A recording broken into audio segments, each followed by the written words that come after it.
Assalamualaikum warahmatullahi wabarakatuh.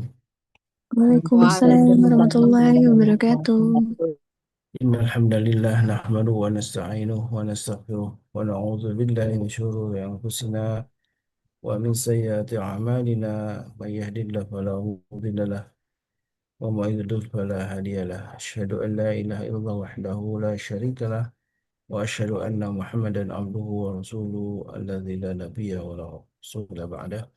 Allahumma salli wa sallim wa karim wa barik ala sayyidina wal mursalin سفينا ومولانا وقدوتنا وإمامنا محمد وعلى آله وصحبه ومن اهتدى بسنته وهداه أما بعد. Alhamdulillah, binikmatillah, jamaah himpunan Allah. Kita bersyukur atas semua nikmat Allah yang karena segala puji dan puji hanya milik Allah. Kepadanya kita menyembah dan juga kepadanya kita mohon pertolongan. Dan kita bersyukur sehingga saat ini Allah masih istiqamahkan kita untuk hadir dalam majlis ilmu yang mudah-mudahan inilah salah satu amal yang Allah terima dan menjadikan amal yang mendatangkan ridhonya Allah Subhanahu wa taala. Salawat ring salam tentu senantiasa kita haturkan kepada Nabi kita baginda Rasulullah SAW, juga untuk keluarga beliau dan para sahabatnya. Mudah-mudahan termasuk umatnya yang menjadi penegak dari sunnah-sunnah Nabi kita Sallallahu Alaihi Wasallam. Jamaah yang bukan Allah, jamaah Majlis Keluarga Indonesia, Alhamdulillah kita dibersamai kembali oleh guru kita Ustaz Hasan Bisri, Hafizahullah Ta'ala, yang di pagi ini insya Allah akan kita membahas sebuah tema yang sangat penting, sebuah tema yang tentu menjadikan kita selamat dari berbagai fitnah, selamat dari berbagai muslihat atau tipu daya dari syaitan. Dan tentu iblis bersama keturunannya tidak akan pernah pensiun untuk selalu menggoda kita, karena sebagaimana janji dari iblis yang akan menyesatkan manusia. Dan mudah-mudahan kita lah termasuk orang yang tidak disesatkan, dan dengan pertolongan Allah tentunya kita bisa menghadapi berbagai macam godaan dan juga tipu muslihat setan. Sebagaimana tema yang insya Allah akan dibahas di pagi ini, kita akan berusaha mengetahui bagaimana mewaspadai muslihat iblis dan keturunannya. Dan ternyata setan tidak hanya dari kalangan setan ya, bangsa jin, tapi juga dari kalangan manusia, yang tentu bagaimana kita menghadapi terutama muslihatnya iblis inilah yang seringkali kita tidak sadar karena tidak terlihat ya gaib. Baik, Alhamdulillah guru kita sudah hadir dan Masya Allah ya. Bagaimana kabarnya Ustaz? Alhamdulillah sehat. Alhamdulillah, Masya Allah, Tabarakallah. Sebuah tema yang sangat kayak perlu apa ya Ustaz ya? Ini sebuah muslihat yang memang seringkali kita tidak sadar saja. Betapa iblis ini Ya. banyak triknya, banyak caranya gitu ya. Dan mereka karena dari segi usia itu sangat panjang umurnya, tentu punya pengalaman yang lebih eh, panjang ya, lebih beragam gitu menghadapi manusia ini. Dan kita yang umurnya terbatas gitu ya, pendek, tentu seringkali tidak menyadari betapa besarnya, betapa liciknya gitu melihat dari iblis ini. Baik, tanpa panjang kalam saya ingin mempersilahkan kepada guru kita, Ustaz Hasan Misri, dan mari sebelum masuk kajian jangan lupa untuk saling mendoakan, dan kita doakan juga para guru kita tentunya di Majelis Quran Indonesia untuk selalu Allah limpahkan kesehatan, keberkahan dan juga keistiqomahan. Saya persilakan Ustaz, tafadhol masykura. Mari jemaah kita siap-siap menyimak hidayah Allah melalui ilmu yang insya Allah akan disampaikan oleh Ustaz Hasan Bisri. Tafadhol masykura Ustaz.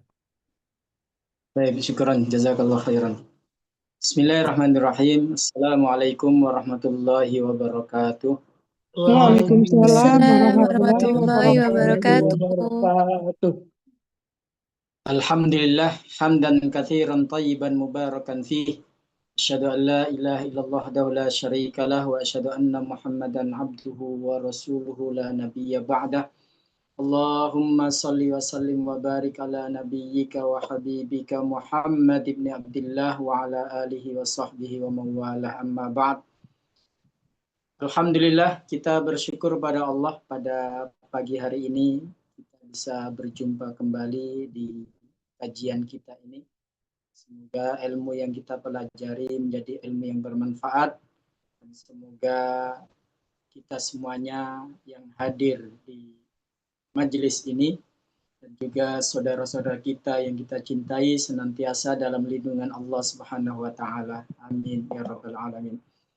Kedua kalinya salat dan salam kita haturkan pada nabi kita Muhammad sallallahu alaihi wasallam. Jamaah sekalian, pada kesempatan kali ini kita akan membahas tema yang cukup penting karena ini terkait dengan musuh utama kita. Jadi jemaah sekalian, kalau kita mengetahui siapa musuh kita, bagaimana strategi mereka, muslihat mereka, tentu kita akan lebih waspada dalam pertarungan atau pertempuran yang akan terjadi. Tapi kalau kita nggak ngerti, nggak tahu seperti apa tipu muslihat mereka, seperti apa kekuatan mereka, tentu itu akan membuat kita kalah ataupun tidak bisa memenangkan pertarungan dalam kehidupan kita ini. Nah, pada kesempatan kali ini kita akan mencoba untuk memahami bagaimana tipu muslihat iblis untuk menjerumuskan kita, untuk menggoda kita. Dan mengetahui strategi mereka atau cara mereka adalah termasuk cara untuk bisa memenangkan pertempuran atau pertarungan.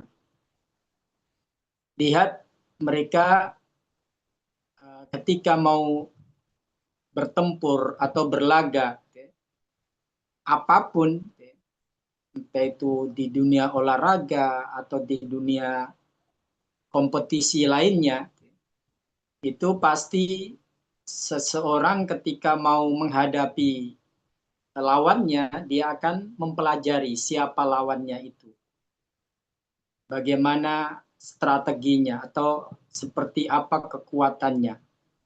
Itu mereka lakukan agar bisa meraih hasil maksimal ketika berlaga atau duel.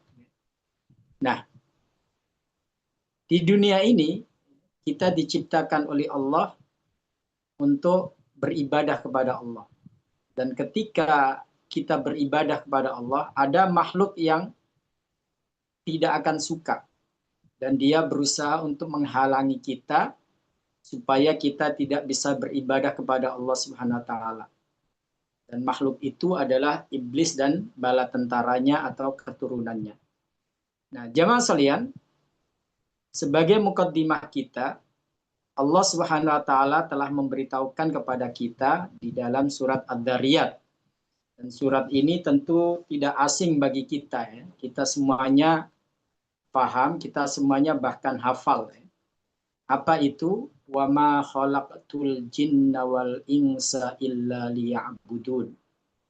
Dan tidaklah aku ciptakan jin dan manusia kecuali untuk beribadah pada Allah Subhanahu wa taala. Itulah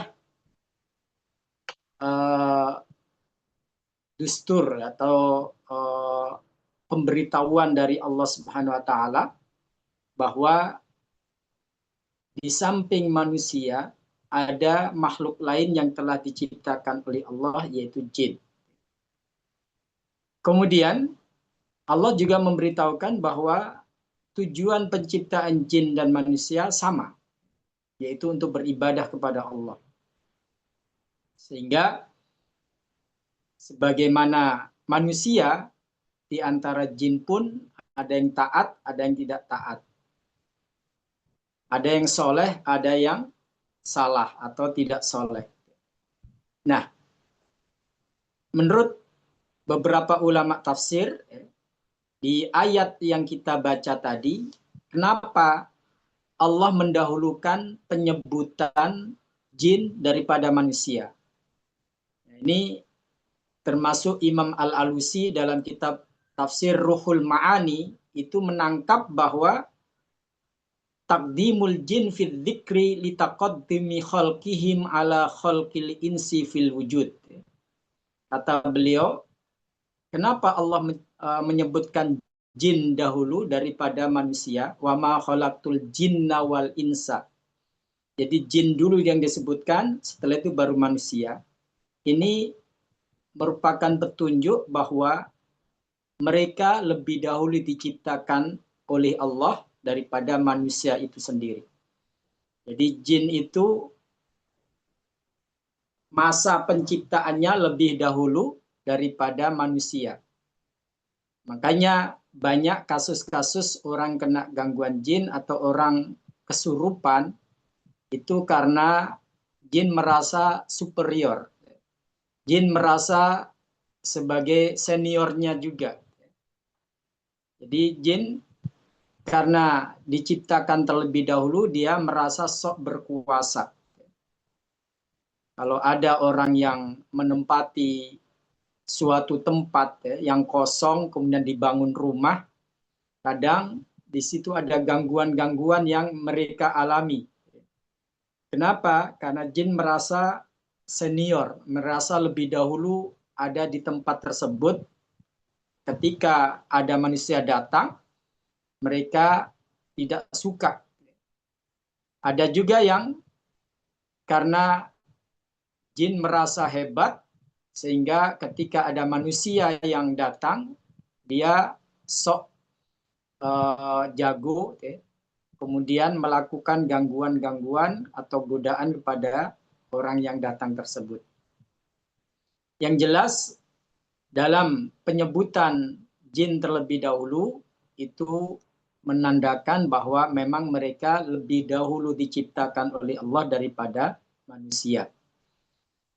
Berapa jeda atau jarak antara penciptaan jin dan manusia? Imam Ibnu Katsir rahimahullah dalam kitab Qasasul Anbiya, cerita para nabi, beliau meriwayatkan riwayat dari Abdullah bin Umar radhiyallahu an. Siapa itu Abdullah bin Umar? Yaitu anaknya Umar bin Khattab radhiyallahu an. Beliau mengatakan kanal jinnu qabla Adam bi alfi am. Jadi ini supaya kita tahu seperti apa biodata iblis itu atau asal muasalnya. Jadi kata Imam Ibnu Umar, Abdullah bin Umar, beliau mengatakan bahwa jin itu diciptakan oleh Allah sebelum penciptaan Adam 1000 tahun sebelumnya. Artinya bumi yang kita hidup sekarang, tempat kita hidup sekarang ini, sebelum Allah ciptakan Nabi Adam alaihissalam, itu sudah dihuni oleh jin terlebih dahulu. Karena mereka diciptakan terlebih dahulu oleh Allah daripada manusia. Fasafakud dima. Tapi ketika jin itu menghuni bumi ini, mereka suka membuat kerusakan, suka menumpahkan darah atau berperang satu sama lain. Faba'atsallahu ilaihim jundan minal malaikat. Lalu Allah kirim pasukan malaikat untuk memerangi mereka. Fataraduhum ila jazailil buhur. Mereka yang tadinya hidup di darat diperangi oleh malaikat, akhirnya mereka terdesak ke lautan. Ini penjelasan dari Imam Ibnu Katsir terkait dengan keberadaan jin dan manusia di bumi ini. Jadi jamaah sekalian, penghuni bumi ini sebelum dihuni oleh Adam dan keturunannya adalah dihuni oleh mereka, yaitu kelompok jin ini sendiri. Kemudian riwayat Ibnu Umar tadi dikuatkan oleh riwayat Imam Ibnu Abbas radhiyallahu an. Beliau adalah termasuk tokoh ulama di kalangan para sahabat, yang mana di dalam riwayat Imam Hakim, sahabat Ibnu Abbas radhiyallahu an, beliau menyampaikan wa qad kana fiyya qabla ay yakhluqa bi alfai am, bahwa mereka menghuni bumi ini sebelum diciptakan oleh sebelum Adam diciptakan oleh Allah selama 2000 tahun. Kalau tadi Ibnu Umar mengatakan 1000 tahun, kalau Ibnu Abbas mengatakan 2000 tahun. Al-Jan Banul Jin fa'afsadu fil ard. Jadi yang disebut dengan kaum Jan atau Bani Jan itu adalah kelompok jin atau bangsa jin yang mana saat itu mereka membuat kerusakan di bumi ini. Faba'atsallahu alaihim junudan minal malaikat. Lalu Allah kirim pasukan malaikat untuk memerangi mereka hatta alqahum bijazairil buhur, sehingga mereka akhirnya menempati lautan karena terdesak, karena kalah, dan mereka terusir dari daratan ini. Nah, dari sini ada kaitan dengan keyakinan yang diyakini oleh banyak masyarakat bahwa lautan itu ada penghuninya. Di cerita Nyi Roro Kidul atau Nyi Blorong atau apa yang oleh masyarakat diidentikan bahwa mereka kerajaannya di laut. Nah, kalau kita tarik benangnya, yaitu benang merah atau benang hijau atau benang putih ya, itu dengan penjelasan para sahabat tadi itu ternyata sangat kuat keterikatannya atau hubungannya ya. Bahwa iblis itu membangun istananya di atas lautan. Mereka kekuatannya kalau di laut lebih kuat, ya, lebih powerful ya, daripada mereka di darat. Nah, dari apa yang kita bahas ini, kita tahu asal muasal dari iblis itu. Ada sebagian ulama berpendapat bahwa iblis itu merupakan ex malaikat ya, atau dari kelompok malaikat. Tapi banyak yang membantah ya. Banyak ulama yang tidak setuju dengan pendapat tersebut. Kenapa mereka tidak setuju? Karena di beberapa ayat yang ada di dalam Al-Quran menegaskan bahwa iblis itu bagian dari jin, bukan bagian dari malaikat. Di antaranya surat Al-Kahfi ayat 50. Di situ Allah sampaikan, a'udzubillahi minasyaitonirrajim. Wa idh qulna lil malaikati isjudu li adama fasajadu illa iblis kana minal jinni fafasaqa an amri rabbih. Jadi kalau kita perhatikan di ayat ini, teman-teman sekalian, Allah menyampaikan, dan ingatlah ketika kami katakan kepada para malaikat, sujudlah kalian untuk Adam.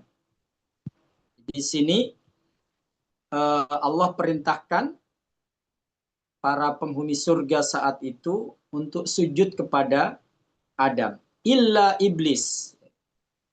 Semua sujud kecuali iblis. Fasajadu illa iblis. Semua sujud kecuali iblis. Kana minal jinni. Ia termasuk bangsa jin. Fafasaqa an amri rabbih. Tapi ia membangkang perintah Tuhannya. Jadi dari sini jemaah sekalian kita tahu bahwa apa yang disampaikan oleh Allah ini merupakan informasi ya. Informasi bahwa jin itu iblis itu adalah kelompok dari jin. Tapi dia fasik, dia membangkang perintah Allah untuk sujud. Bagi mereka yang mengatakan bahwa iblis itu bagian dari malaikat, bukan dari jin, itu dilihat dari kalimat yang ada di ayat tadi ya.